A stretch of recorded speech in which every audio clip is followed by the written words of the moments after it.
नमस्कार, स्वागत है आपका आधुनिक टाइम्स पर और मैं हूं आपके साथ गोविंद सिंह।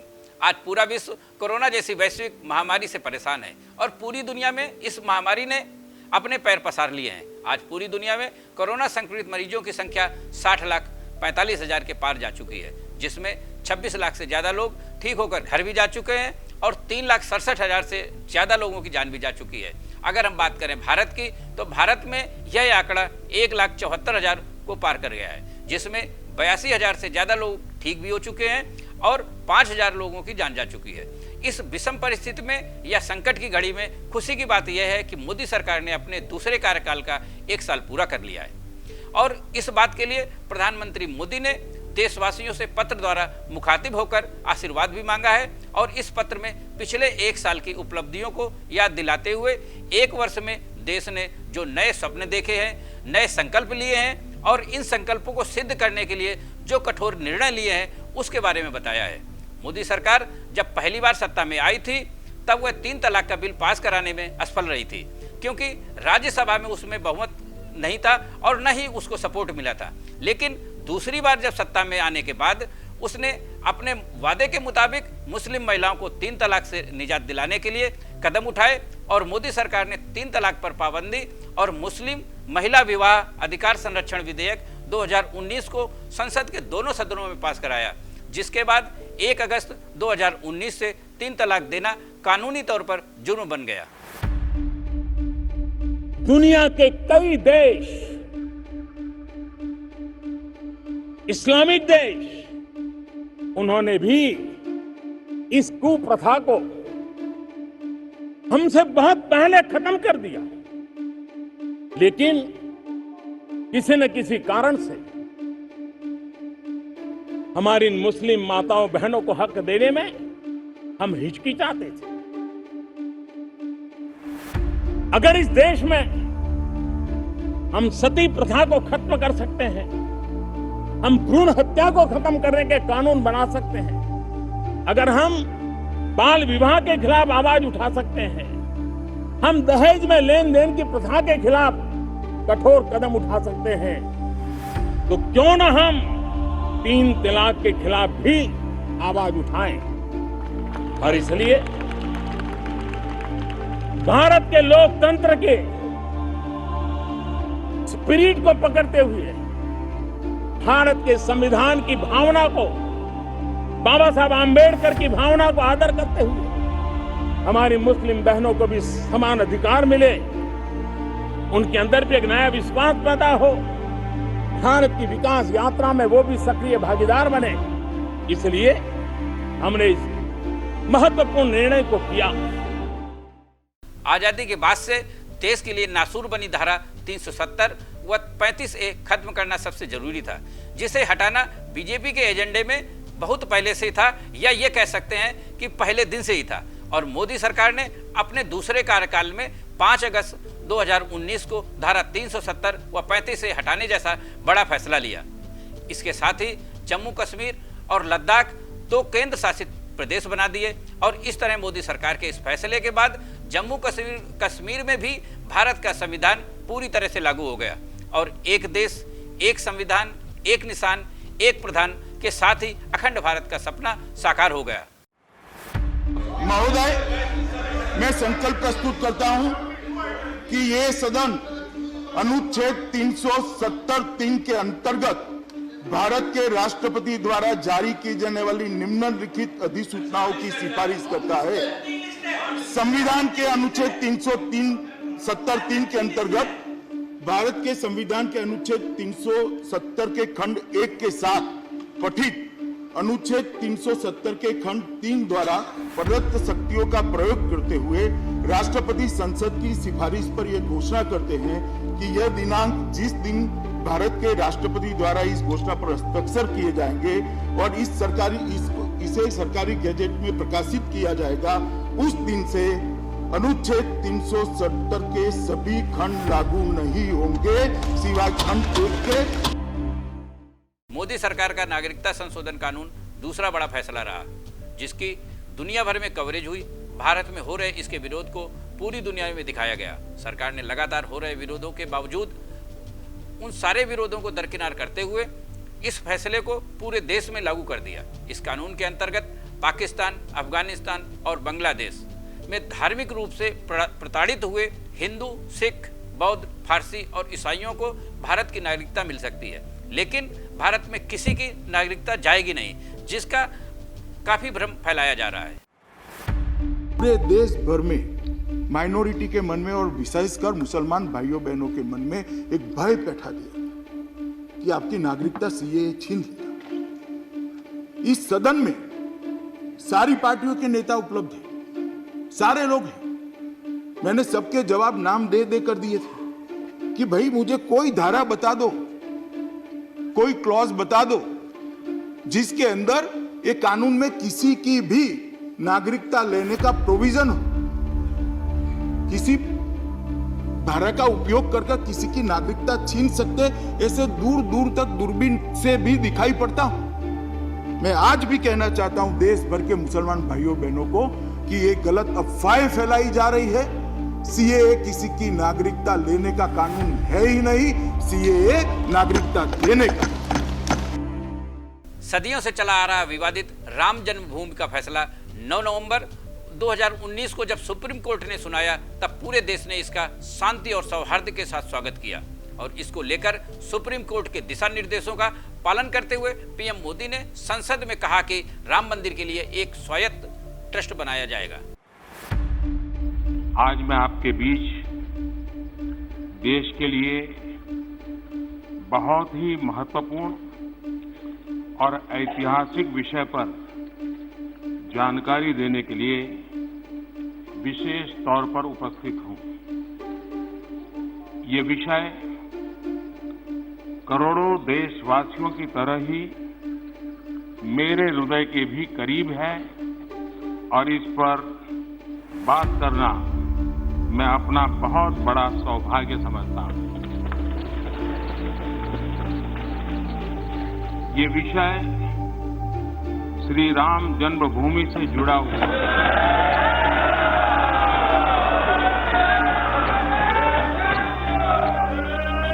ये विषय है अयोध्या में श्री राम जन्मस्थली पर भगवान श्री राम के भव्य मंदिर के निर्माण से जुड़ा हुआ है। माननीय अध्यक्ष महोदय, 9 नवंबर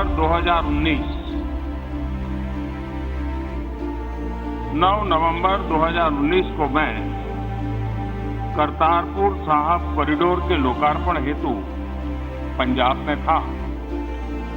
गुरु नानक देव जी का 550वां प्रकाश पर्व था। बहुत ही पवित्र वातावरण था।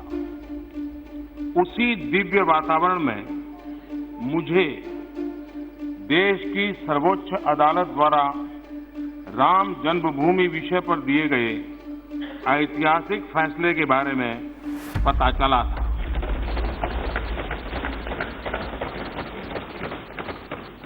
इस फैसले में माननीय सर्वोच्च न्यायालय ने कहा था कि श्री राम जन्मभूमि के विवादित स्थल के भीतरी और बाहरी आंगन पर राम लला विराजमान का ही स्वामित्व है। माननीय उच्चतम न्यायालय ने अपने आदेश में ये भी कहा था कि केंद्र और राज्य सरकार आपस में परामर्श करके सुन्नी सेंट्रल वक्फ बोर्ड को 5 एकड़ जमीन आवंटित करें। माननीय अध्यक्ष जी, मुझे आज इस सदन को, पूरे देश को ये बताते हुए बहुत ही खुशी हो रही है कि आज सुबह केंद्रीय मंत्रिमंडल की हुई बैठक में सुप्रीम कोर्ट के आदेशों को ध्यान में रखते हुए इस दिशा में महत्वपूर्ण निर्णय लिए गए हैं।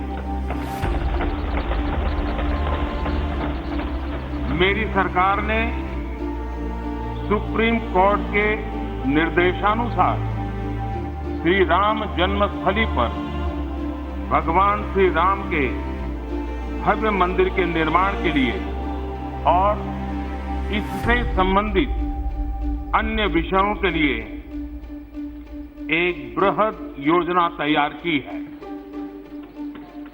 सुप्रीम कोर्ट के आदेशों के अनुसार एक स्वायत्त ट्रस्ट श्री राम जन्मभूमि तीर्थ क्षेत्र, ट्रस्ट का नाम होगा श्री राम जन्मभूमि तीर्थ क्षेत्र, श्री राम जन्मभूमि तीर्थ क्षेत्र का गठन करने का प्रस्ताव पारित किया गया है। ये ट्रस्ट अयोध्या में भगवान श्री राम की जन्मस्थली पर भव्य और दिव्य श्री राम मंदिर के निर्माण और उससे संबंधित विषयों पर निर्णय लेने के लिए पूर्ण रूप से स्वतंत्र होगा। इसके साथ ही पीएम मोदी ने कोरोना के खतरे को देखते हुए पहले एक दिन का जनता कर्फ्यू का ऐलान किया, जिसको पूरे देश की जनता ने ताली व थाली बजाकर इसका स्वागत किया और पूरे विश्व ने जिसका समर्थन भी किया। जिस तरह से पूरे देश में लॉकडाउन लगाकर विषम परिस्थितियों को हैंडल किया गया, उसको पूरे विश्व ने सराहा भी। रविवार को यानी जनता कर्फ्यू के दिन शाम को ठीक 5 बजे हम अपने घर के दरवाजे पर खड़े होकर या बालकनी में या खिड़कियों के सामने खड़े होकर 5 मिनट तक रविवार को शाम को 5 बजे 5 मिनट तक ऐसे लोगों का आभार व्यक्त करें। और आभार कैसे व्यक्त करेंगे? ताली बजा करके, थाली बजा करके, घंटी बजा करके।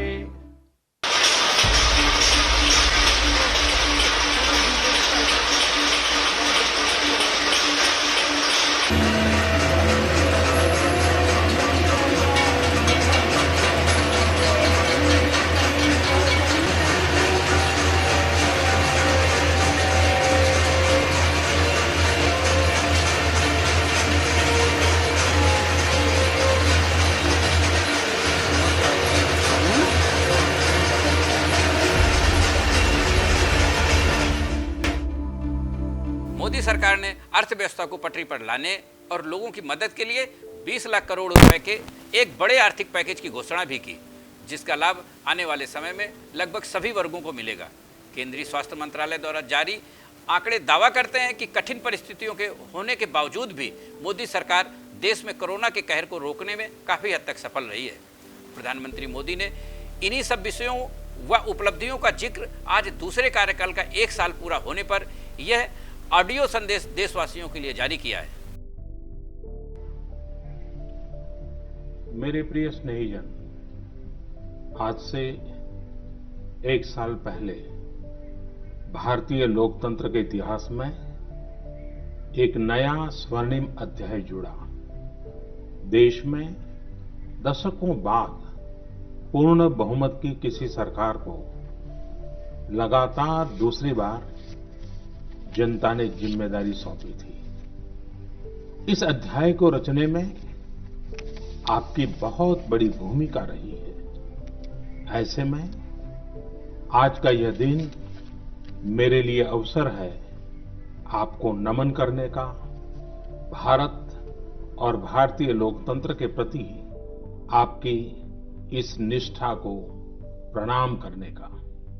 यदि सामान्य स्थिति होती तो मुझे आपके बीच आकर आपके दर्शन का सौभाग्य मिलता, लेकिन वैश्विक महामारी कोरोना की वजह से जो परिस्थितियां बनी हैं, उन परिस्थितियों में इस पत्र के द्वारा आपके चरणों में प्रणाम करने और आपका आशीर्वाद लेने आया हूं। बीते वर्ष में आपके स्नेह, शुभाशीष और आपके सक्रिय सहयोग ने मुझे निरंतर एक नई ऊर्जा, नई प्रेरणा दी है। इस दौरान आपने लोकतंत्र की जिस सामूहिक शक्ति के दर्शन कराए, वह आज पूरे विश्व के लिए एक मिसाल बन चुकी है।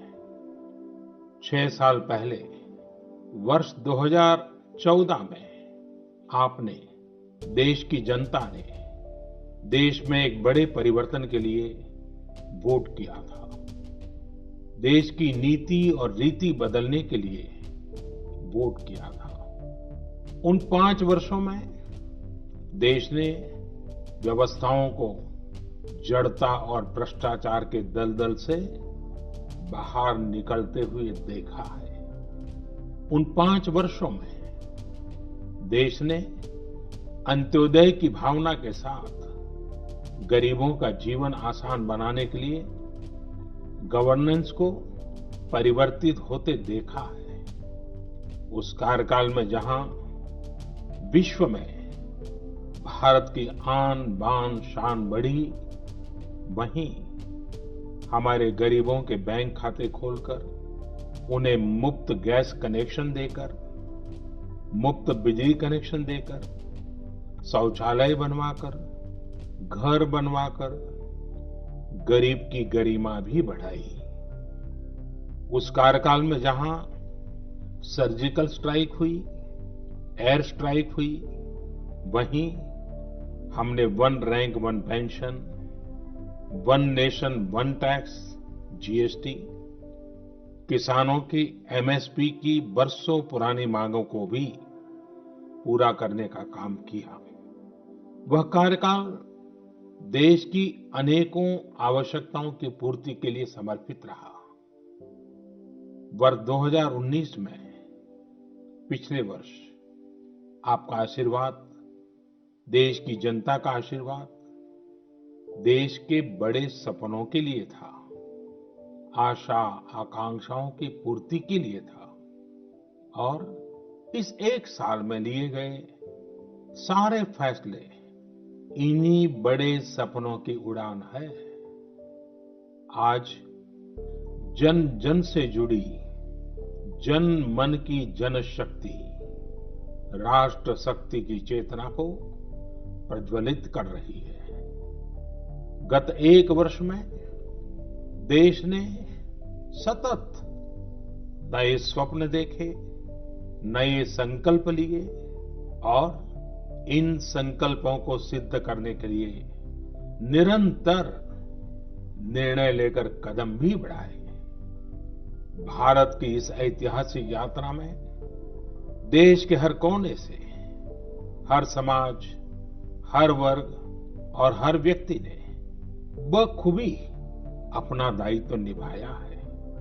सबका साथ, सबका विकास, सबका विश्वास, इस मंत्र को लेकर आज देश सामाजिक हो या आर्थिक, वैश्विक हो या आंतरिक, हर दिशा में आगे बढ़ रहा है।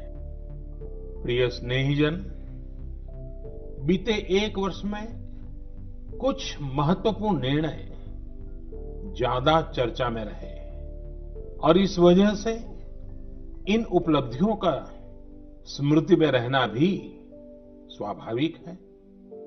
राष्ट्रीय एकता अखंडता के लिए आर्टिकल 370 की बात हो, सदियों पुराने संघर्ष के सुखद परिणाम राम मंदिर निर्माण की बात हो, आधुनिक समाज व्यवस्था में रुकावट बना ट्रिपल तलाक हो या फिर भारत की करुणा का प्रतीक नागरिकता संशोधन कानून हो, ये सारी उपलब्धियां आप सभी को स्मरण है।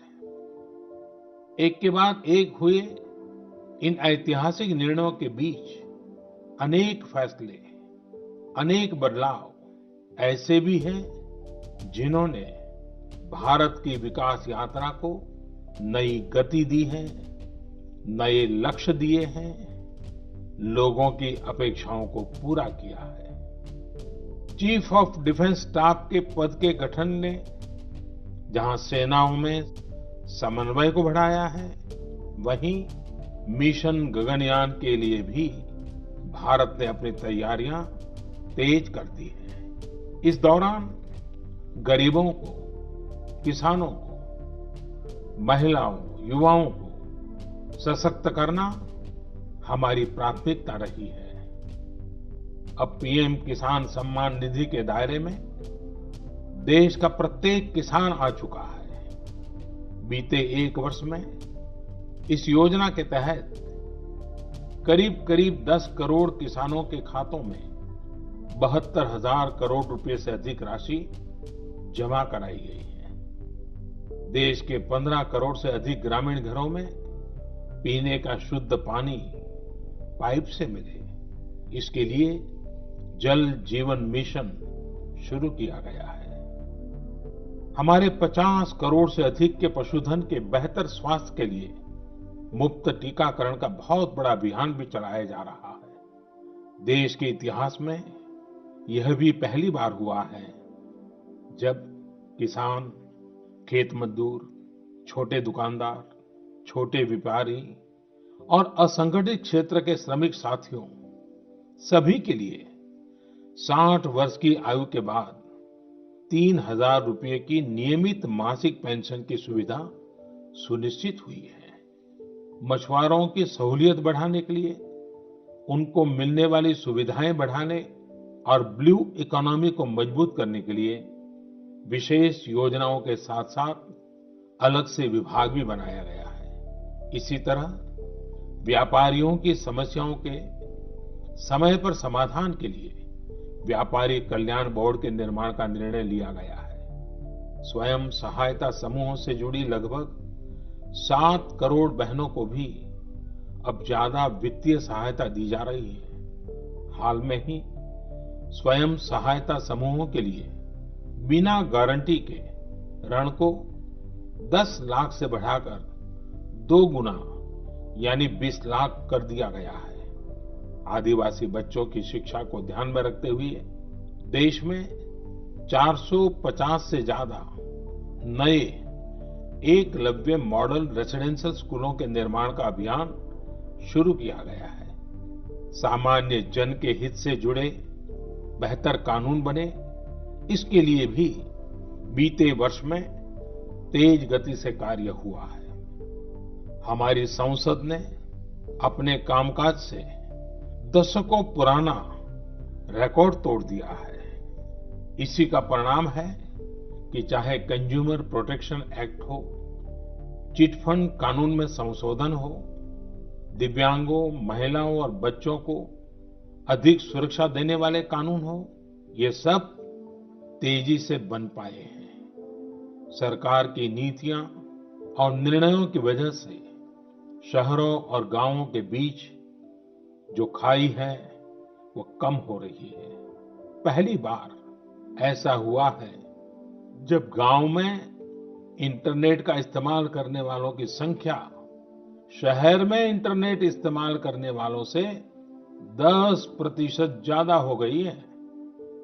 देश हित में किए गए इस तरह के ऐतिहासिक कार्यों और निर्णयों की सूची बहुत लंबी है। इस पत्र में सभी को विस्तार से बता पाना संभव नहीं, लेकिन मैं इतना अवश्य कहूंगा कि 1 साल के कार्यकाल के प्रत्येक दिन 24 घंटे पूरी सजगता से काम हुआ है, संवेदनशीलता से काम हुआ है, निर्णय लिए गए हैं। प्रिय स्नेहीजन, देशवासियों की आशाओं आकांक्षाओं की पूर्ति करते हुए हम तेज गति से आगे बढ़ ही रहे थे कि कोरोना वैश्विक महामारी ने भारत को भी घेर लिया। एक और जहां अत्याधुनिक स्वास्थ्य सेवाओं और विशाल अर्थव्यवस्था वाली विश्व की बड़ी बड़ी महाशक्तियां हैं, वहीं दूसरी ओर इतनी बड़ी आबादी और अनेक चुनौतियों से घिरा हमारा भारत है। कई लोगों ने आशंका जताई थी कि जब कोरोना भारत पर हमला करेगा तो भारत पूरी दुनिया के लिए संकट बन जाएगा। लेकिन आज सभी देशवासियों ने भारत को देखने का नजरिया बदलकर रख दिया है। आपने ये सिद्ध करके दिखाया है कि विश्व के सामर्थ्यवान और संपन्न देशों की तुलना में भी भारतवासियों का सामूहिक सामर्थ्य और क्षमता अभूतपूर्व है। ताली थाली बजाने और दिया जलाने से लेकर भारत की सेनाओं द्वारा कोरोना वॉरियर्स का सम्मान हो, जनता कर्फ्यू या देशव्यापी लॉकडाउन के दौरान नियमों का निष्ठा से पालन हो, हर अवसर पर आपने ये दिखाया है कि एक भारत ही श्रेष्ठ भारत की गारंटी है। निश्चित तौर पर इतने बड़े संकट में कोई ये दावा नहीं कर सकता कि किसी को कोई तकलीफ और असुविधा न हुई हो। हमारे श्रमिक साथी, प्रवासी मजदूर भाई बहन, छोटे छोटे उद्योगों में काम करने वाले कारीगर, पटरी पर सामान बेचने वाले, रेहड़ी ठेला लगाने वाले, हमारे दुकानदार भाई बहन, लघु उद्यमी, ऐसे साथियों ने असीमित कष्ट सहा है। इनकी परेशानियां दूर करने के लिए सभी मिलकर प्रयास कर रहे हैं, लेकिन हमें ये भी ध्यान रखना है कि जीवन में हो रही असुविधा जीवन पर आफत में न बदल जाए। इसके लिए प्रत्येक भारतीय के लिए प्रत्येक दिशा निर्देश का पालन करना बहुत आवश्यक है। जैसे अभी तक हमने धैर्य और जीवटता को बनाए रखा है, वैसे ही उसे आगे भी बनाए रखना है। एक बड़ा कारण है कि भारत आज अन्य देशों की तुलना में ज्यादा संभली हुई स्थिति में है। ये लड़ाई लंबी है, लेकिन हम विजय पथ पर चल पड़े हैं और विजयी होना हम सबका सामूहिक संकल्प है। अभी पश्चिम बंगाल और ओडिशा में आए अम्फान चक्रवात के दौरान जिस हौसले के साथ वहां के लोगों ने स्थितियों का मुकाबला किया, चक्रवात से होने वाले नुकसान को कम किया, वह भी हम सभी के लिए एक बड़ी प्रेरणा है। प्रिय स्नेहीजन, इन परिस्थितियों में आज यह चर्चा भी बहुत व्यापक है कि भारत समेत तमाम देशों की अर्थव्यवस्थाएं कैसे उभरेंगी, लेकिन दूसरी ओर ये विश्वास भी है कि जैसे भारत ने अपनी एकजुटता से कोरोना के खिलाफ लड़ाई में पूरी दुनिया को अचंभित किया है, वैसे ही आर्थिक क्षेत्र में भी हम नई मिसाल कायम करेंगे। 130 करोड़ भारतीय अपने सामर्थ्य से आर्थिक क्षेत्र में भी विश्व को चकित ही नहीं बल्कि प्रेरित भी कर सकते हैं। आज समय की मांग है कि हमें अपने पैरों पर खड़ा होना ही होगा, अपने बलबूते पर चलना ही होगा, और इसके लिए एक ही मार्ग है, आत्मनिर्भर भारत। अभी हाल में आत्मनिर्भर भारत अभियान के लिए दिया गया 20 लाख करोड़ रुपए का पैकेज इसी दिशा में उठाया गया एक बड़ा कदम है। यह अभियान हर एक देशवासी के लिए, हमारे किसान, हमारे श्रमिक, हमारे लघु उद्यमी, हमारे स्टार्टअप से जुड़े नौजवान, सभी के लिए नए अवसरों का दौर लेकर आएगा। भारतीयों के पसीने से, परिश्रम से और उनकी प्रतिभा से बने लोकल उत्पादों के दम पर भारत आयात पर अपनी निर्भरता कम करेगा और आत्मनिर्भरता की ओर आगे बढ़ेगा। प्रिय स्नेहीजन, बीते 6 वर्षों की इस यात्रा में आपने निरंतर मुझ पर आशीर्वाद बनाए रखा है, अपना प्रेम बढ़ाया है। आपके आशीर्वाद की शक्ति से ही देश पिछले 1 साल में ऐतिहासिक निर्णयों और विकास की अभूतपूर्व गति के साथ आगे बढ़ा है। लेकिन फिर भी मुझे पता है कि अब भी बहुत कुछ करना बाकी है। देश के सामने चुनौतियां अनेक हैं, समस्याएं अनेक हैं। मैं दिन रात प्रयास कर रहा हूं। मुझ में कमी हो सकती है, लेकिन देश में कोई कमी नहीं है और इसलिए मेरा विश्वास स्वयं से ज्यादा आप पर है, आपकी शक्ति, आपके सामर्थ्य पर है।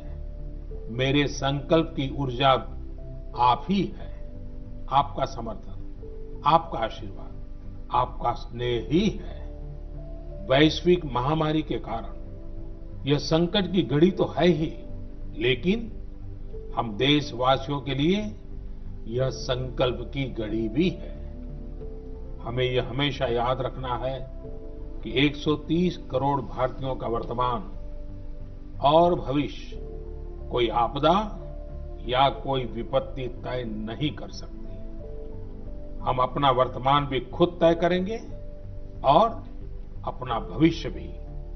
हम आगे बढ़ेंगे, हम प्रगति पथ पर दौड़ेंगे, हम विजयी होंगे। हमारे यहां कहा गया है, कृतम में दक्षिणे हस्ते जयो में सभ्य आहिता, यानी हमारे एक हाथ में कर्म और कर्तव्य है तो दूसरे हाथ में सफलता सुनिश्चित है। देश की निरंतर सफलता की इसी कामना के साथ मैं आपको पुनः नमन करता हूं। आपको और आपके परिवार को मेरी हार्दिक शुभकामनाएं। स्वस्थ रहिए, सुरक्षित रहिए, जागरूक रहिए, जागरूक रखिए। बहुत बहुत धन्यवाद। वैसे तो मोदी सरकार ने अपने 6 साल भी पूरे कर लिए हैं। प्रधानमंत्री मोदी ने 2014 के चुनाव को याद किया कि कैसे जनता ने देश में बड़े परिवर्तन के लिए वोट देकर जिताया था और इसके बाद 5 वर्षों तक देश ने व्यवस्थाओं को जड़ता व भ्रष्टाचार से बाहर निकलते हुए भी देखा। इसी कार्यकाल में विश्व में भारत की आन बान शान बढ़ी और काम भी हुए। वहीं गरीबों के जनधन खाते खोले गए, मुफ्त गैस कनेक्शन दिए गए, मुफ्त बिजली कनेक्शन दिए गए, घर घर शौचालय बनाए गए, गरीबों की गरिमा बढ़ाई गई और साथ ही पिछले 5 साल के कार्यकाल में surgical strike, air strike, 1 rank 1 pension, 1 nation 1 tax, किसानों की एमएसपी जैसे कई पुराने मामलों को सॉल्व किया गया।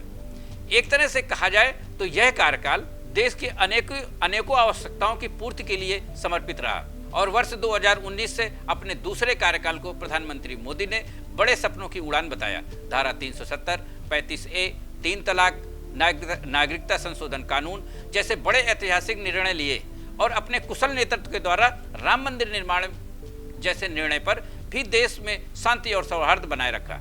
इसके अलावा प्रधानमंत्री मोदी ने भारत की विकास यात्रा को नई गति दी।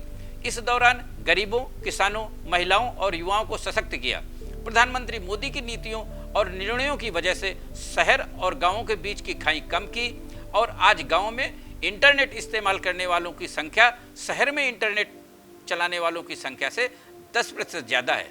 इसके अलावा प्रधानमंत्री मोदी ने उम्मीद जताई है कि जैसे भारत ने अपनी एकजुटता से कोरोना के खिलाफ लड़ाई लड़कर दुनिया को अचंभित किया, वैसे ही आर्थिक क्षेत्र में भी हम नई मिसाल कायम करेंगे और 130 करोड़ भारतीयों के साथ मिलकर अपने सामर्थ्य और एकजुटता से आर्थिक क्षेत्र में भी विश्व को चकित ही नहीं बल्कि प्रेरित भी करेंगे।